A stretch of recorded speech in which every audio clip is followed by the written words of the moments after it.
Trump has intentionally cleaved America into two warring camps, pro-Trump or anti-Trump. Now, most Americans aren't passionate conservatives or liberals, Republicans or Democrats, but they have become impassioned for or against Trump. As a result, people with different political views have stopped talking with each other, which is a huge problem because democracy depends on our capacity to deliberate together.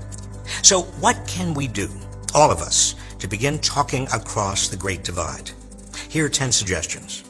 Number 1, don't avoid political conversations with people who are likely to disagree with you, even in your own family.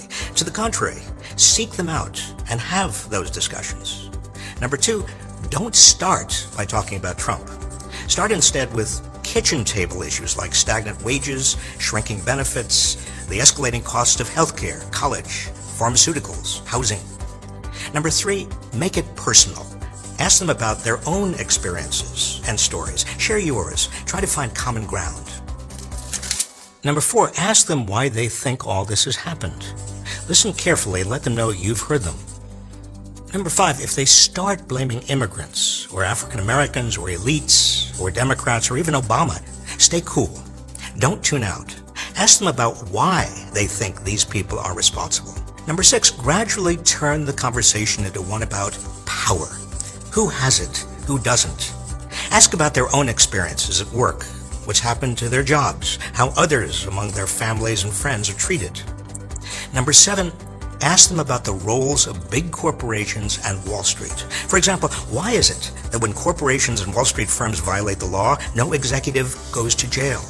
Why Wall Street got bailed out during the financial crisis, but homeowners caught in the downdraft didn't get help?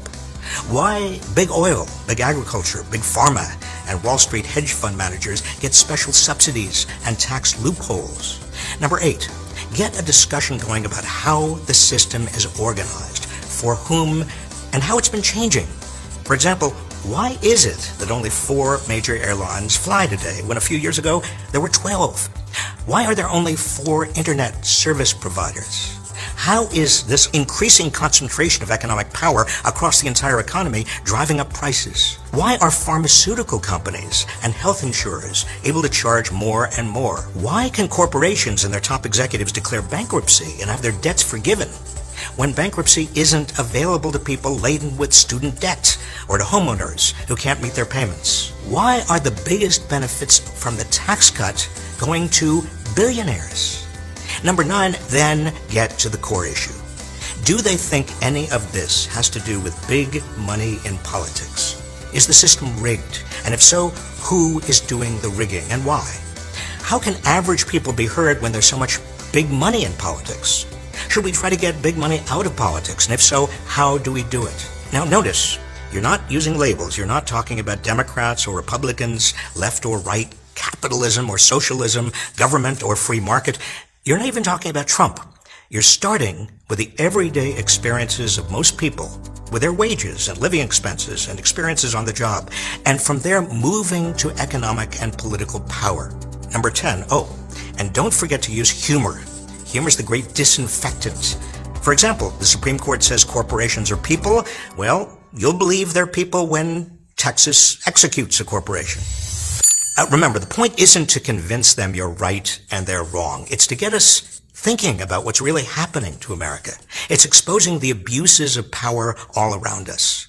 If we can join together around these fundamental issues, we will all win.